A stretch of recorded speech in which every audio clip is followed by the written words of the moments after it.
Olá, bom dia para você, seja muito bem-vindo. Nós estamos ao vivo e chegamos pontualmente naquele nosso horário de sempre, 8h31.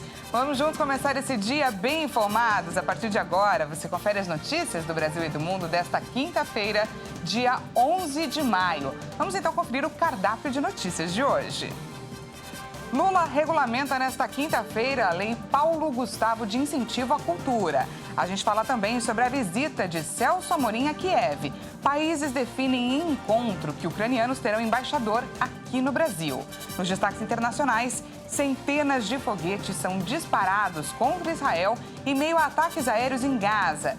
E trazemos dicas de como utilizar os fones de ouvido sem prejudicar a saúde auditiva. A gente conta tudo isso e muito mais a partir de agora. O presidente Luiz Inácio Lula da Silva vai regulamentar nesta quinta-feira a Lei de Incentivo à Cultura.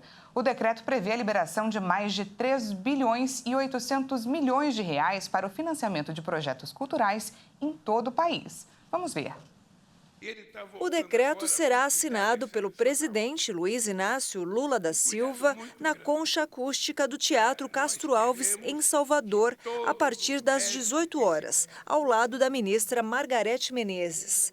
O nome da lei foi escolhido em homenagem ao ator Paulo Gustavo, que morreu aos 42 anos de idade em razão das complicações da Covid-19 em maio de 2021. Entre outros pontos, a medida prevê a destinação de 3 bilhões e 800 milhões de reais do Fundo Nacional de Cultura a estados e municípios para fomento de atividades e produtos culturais.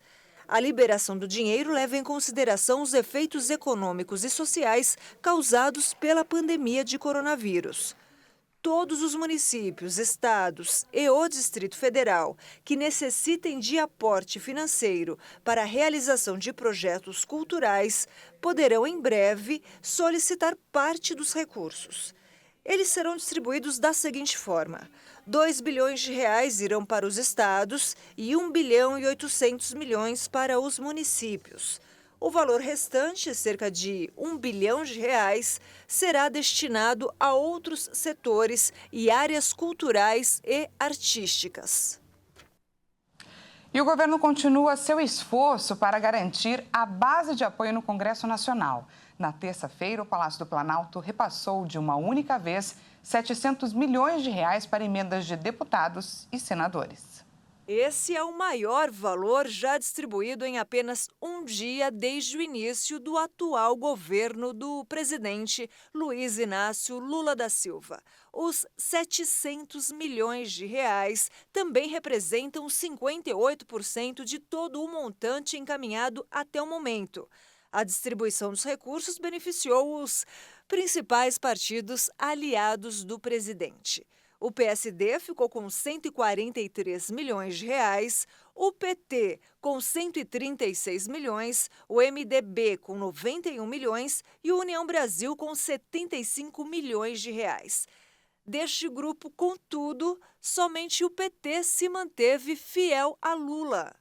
Fidelidade esperada durante a votação do decreto que alterava o marco do saneamento.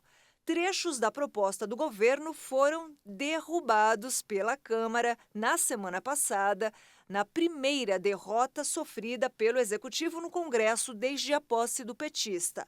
Apesar de somarem 142 deputados, PSD, MDB e União contribuíram com somente 8 votos favoráveis às mudanças defendidas pelo Planalto. E depois de 1 milhão de visualizações, o Telegram apagou a mensagem que fazia campanha contra o projeto de lei das fake news. O aplicativo removeu a mensagem depois de uma ordem do presidente do Supremo Tribunal Federal, Alexandre de Moraes. Ele agora determinou que os responsáveis pelo Telegram sejam ouvidos pela Polícia Federal. A decisão do ministro Alexandre de Moraes determinou que o Telegram removesse mensagem contra o PL das fake news e emitisse novo texto. Caso contrário, a plataforma seria suspensa no Brasil por 72 horas e deveria pagar multa. A decisão foi acatada e o Telegram informou que a mensagem anterior caracterizou a utilização de mecanismos ilegais e imorais por parte da plataforma e que a mensagem enviada tipifica flagrante e ilícita desinformação atentatória ao Congresso Nacional, ao Poder Judiciário, ao Estado de Direito e à democracia brasileira. A decisão de Moraes foi proferida no âmbito do inquérito que apura a existência de milícias digitais, depois que o Telegram fez o disparo em massa de mensagem que diz que o Brasil está prestes a aprovar uma lei que vai acabar com a liberdade de expressão, referindo-se ao PL 2630, que cria a Lei Brasileira de Liberdade, Responsabilidade e Transparência na Internet. O texto enviado pelo Telegram diz que a democracia está sob ataque e induz o usuário a pressionar os parlamentares para não aprovar o projeto. O ministro Flávio Dino disse pelas redes sociais que a decisão de Moraes é um passo importante para a fixação de balizas regulatórias a tais empresas. Diz ainda que o faroeste digital é incompatível com a Constituição. A Secretaria Nacional do Consumidor, órgão do Ministério da Justiça, notificou o Telegram e o Ministério Público Federal também se posicionou sobre o assunto, pedindo explicações à plataforma sobre a mensagem. O MPF quer saber por que as mensagens foram enviadas a todos os usuários da plataforma e não só aos que estão inscritos no canal de notificações do Telegram, e se existe possibilidade de contestação de conteúdos publicados pela plataforma. O Telegram tem 10 dias para responder aos questionamentos do MPF. O Instituto Brasileiro de Defesa do Consumidor também se manifestou sobre o assunto. A mensagem fala que o PL 2630, alegadamente, afetaria a liberdade de expressão, causaria censura e que isso afetaria a democracia. Isso foi visto como uma publicidade enganosa e abusiva nos termos do Código de Defesa do Consumidor. Isso porque a conta utilizada para mandar essas informações foi a conta própria do Telegram, que em geral é utilizada para mandar informações sobre a segurança das contas dos usuários e informações de interesse público. Então é necessário que o Telegram deixe claro seus interesses econômicos para que isso não aumente a simetria informacional entre o fornecedor do serviço, a própria plataforma, e o usuário, que muitas vezes não entende a completude do debate, está recebendo uma informação enviesada e que não está sendo nem avisado que isso é uma publicidade com os interesses próprios da plataforma. O PL das fake news tramita na Câmara dos Deputados e divide opiniões. O texto seria votado na semana passada, mas a discussão foi adiada a pedido do relator deputado Orlando Silva. A proposta é extensa e polêmica. Alguns deputados defendem que o projeto tem potencial de combater a disseminação de notícias falsas. Outros parlamentares argumentam que, se aprovado, o texto dará muitos poderes ao governo e chamam a proposta de PL da censura ou da mordaça. Diante da dificuldade em convencer a maioria dos deputados, o relator está fatiando o projeto e deve votar a proposta em partes. E foi marcada a data para o início dos trabalhos da Comissão Parlamentar Mista de Inquérito, que vai discutir os atos do último dia 8 de janeiro em Brasília. A repórter Jaqueline Fonseca volta trazendo mais essas informações para a gente. Vamos ver. A CPMI, que vai investigar os atos de 8 de janeiro, deve ser instalada no dia 17, próxima quarta-feira. A informação é do líder do governo no Congresso, o senador Randolfo Rodrigues.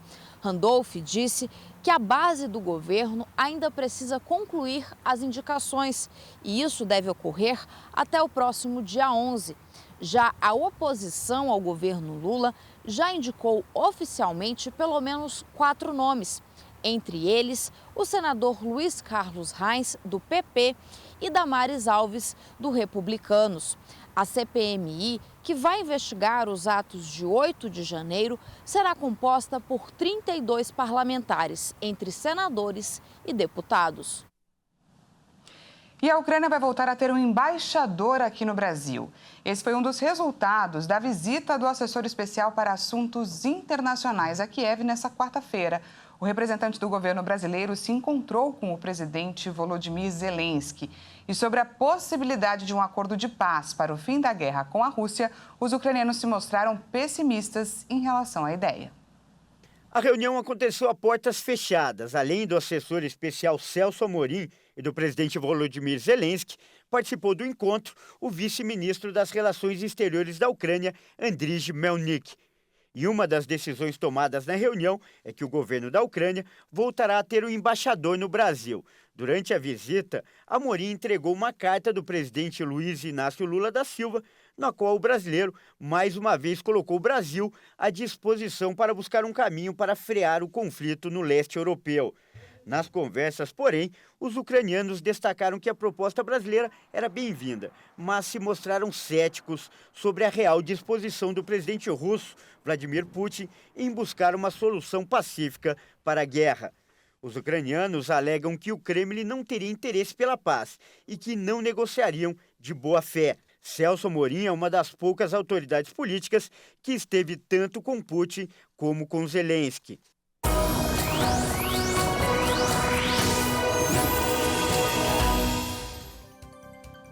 Antes do intervalo, vamos falar sobre a previsão do tempo. As regiões sul e sudeste continuam com queda de temperatura e o frio deve se intensificar nesta quinta-feira no Rio Grande do Sul e também em Santa Catarina. A Serra Catarinense pode, inclusive, ter geadas. Vamos então conferir como fica o tempo em algumas cidades do país. Começamos por Porto Alegre, no Rio Grande do Sul. O dia já começou gelado por lá, fez 11 graus lá pelas 6 horas da manhã. E a previsão é de que a quinta-feira seja de sol com muitas nuvens, mas deve continuar aí esse tempinho gelado. A temperatura máxima deve chegar a 20 graus. No norte do país, o tempo já fica diferente. Em Belém, no Pará, a previsão é de que o dia seja de calor com pancadas de chuva à tarde e à noite. A máxima pode chegar, olha só a diferença, 33 graus.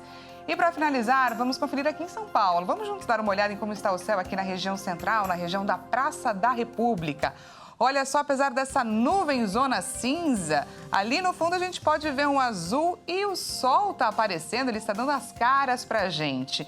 Pela previsão, havia expectativa de que o dia fosse hoje nublado e com garoa. Então, pelo visto, ele deve ser aí a mistura de tudo, de sol com um pouquinho de frio, garoa e a máxima pode chegar a 23 graus, então não saia de casa despreparado. Veja a seguir, centenas de foguetes são disparados contra Israel em meio a ataques aéreos em Gaza.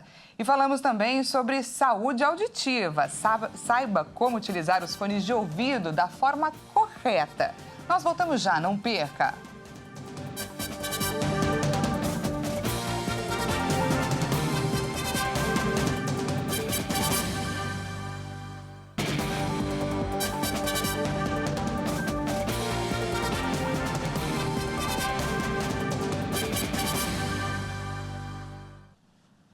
Seja bem-vindo mais uma vez. Nós estamos de volta na manhã dessa quinta-feira, 8 horas 48 minutos pelo horário de Brasília.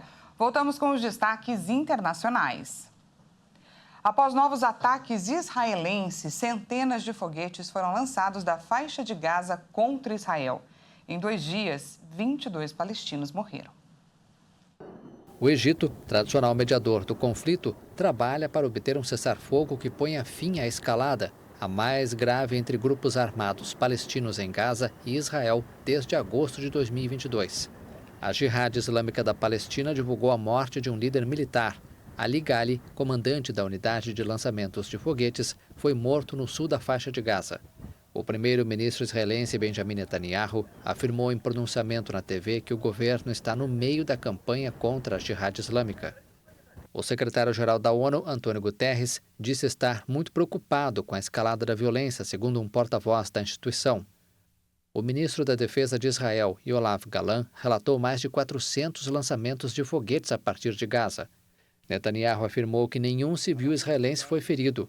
O premier pediu aos moradores nas áreas de fronteira com Gaza que permaneçam em abrigos, já que alguns foguetes causaram danos materiais. A Jihad Islâmica, organização considerada terrorista por Israel, União Europeia e Estados Unidos, tem sido alvo de ataques israelenses desde a terça-feira.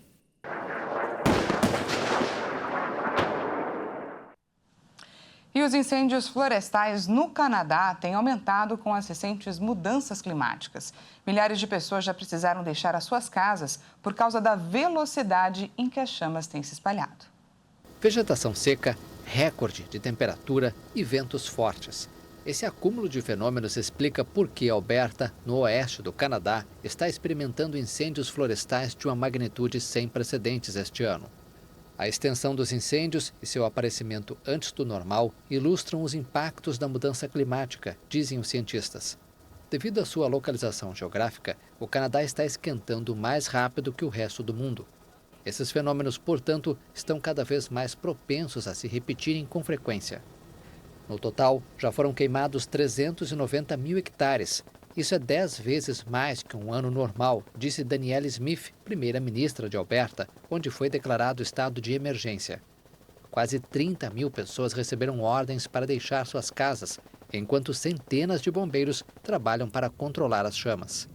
A grande maioria dos incêndios ocorre por ação humana, produzida por cigarro, fogueiras que não foram apagadas adequadamente e, às vezes, atos mal intencionados. E agora a gente fala sobre a tão temida inteligência artificial. O Google anunciou a abertura do ChatBard, concorrente do ChatGPT, apoiado pela Microsoft para 180 países em inglês. E anunciou a integração desta tecnologia a várias outras plataformas, inclusive a ferramentas de buscas online. O lançamento em novembro do ChatGPT, projetado pela empresa californiana OpenAI e financiado principalmente pela Microsoft, deu início a uma corrida frenética pela inteligência artificial generativa, que é mais criativa, capaz de gerar textos, imagens e até obras de arte, em vez de simplesmente analisar ou agir com base nos dados existentes. O Google respondeu ao lançamento do ChatGPT com o Bard, aberto ao público de forma limitada em março. Atualmente disponível apenas em inglês, o novo chatbot em breve poderá conversar em 40 idiomas. Espera-se ainda que se torne multimídia, ou seja, que possa integrar imagens às perguntas e respostas dos usuários. A empresa também mostrou como a busca online irá mudar gradualmente, com respostas escritas para as perguntas dos usuários acima dos links tradicionais e a possibilidade de interagir com a interface, solicitando esclarecimentos, por exemplo.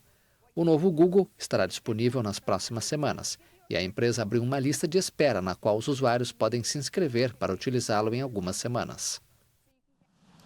Você tem o costume de ouvir música no volume alto? Bom, que a música alta é prejudicial à saúde auditiva, todo mundo já sabe. Mas existe uma fórmula que pode evitar maiores danos ao sistema auditivo. É a 60x60. Mas quem vai explicar pra gente sobre que regra é essa é a repórter Maria Clara Leite. Vamos ver. Para muita gente, o fone de ouvido é companhia indispensável. Quando eu me desloco para trabalhar, para voltar, é os momentos que não tem como ficar sem. Eu tô vendo que você tá de fone. Você fica de fone o dia todo? Praticamente. Pode até dar essa sensação ao corpo, mas no ouvido o resultado é outro. O uso inadequado do aparelho pode ser muito prejudicial. Segundo a avaliação da Organização Mundial da Saúde, mais de 1 bilhão de jovens no mundo todo estão sob o risco de perda auditiva por causa do fone de ouvido. Isso não quer dizer que ele precisa ser banido da vida das pessoas, mas é preciso controlar o uso dele. Primeiro, é importante entender como funciona a audição. O som, ele entra pelo ouvido, tá? Por essa região. Ele passa pelo conduto, ele faz vibrar essa membrana que a gente chama de tímpano. Essa membrana vibrando, vibram os líquidos dentro desse caracol aqui, que a gente chama de cóclea, tá? E aí, essa cóclea transforma o impulso do som em elétrico e manda para o cérebro. Esses pelinhos na entrada aí do ouvido fazem alguma diferença? Para que eles servem? Não, eles são mais para proteção. Na parte auditiva, eles não têm nenhum tipo de influência. Não protegem, por exemplo, contra o volume elevado nos fones de ouvido. Um dos fatores que levam à perda de audição, somado ao tempo de exposição ao som alto. O ideal, para quem usa um celular ou alguma fonte sonora, é um som assim de 60%, no máximo assim 1 hora, depois disso ter um descanso, não usar o fone no volume alto por muito tempo. O otorrino explica que a regra é 60x60, tanto para o volume quanto para os minutos de utilização, vale para todos os aparelhos. E os intervalos para descanso devem ser de, no mínimo, 10 minutos. A Júlia confessa que está fazendo tudo errado. Tem ideia de mais ou menos, assim, quantas horas seguidas você passa com o fone no ouvido? 4 horas. Sem parar. Sem parar. E ela não é a única. A Isabela diz que, ao todo, usa o fone 11 horas por dia e só faz pausas a cada 3 horas. O meu fone eu já nem gosto daquele que carrega, porque senão acaba a bateria e aí eu tenho que ficar sem. Eu costumo utilizar aquele de fio para usar bastante mesmo. Se continuar assim, pode ter uma lesão que, segundo o doutor, é irreversível. Você vai lesionar algumas células daqui e, obviamente, você vai ter uma perda que é definitiva. Isso aqui são células nervosas, uma vez que elas morrem, elas não regeneram. Começar a se policiar um pouquinho mais, né? Com certeza, para não ficar com os 30 anos ali já não conseguir ouvir mais nada.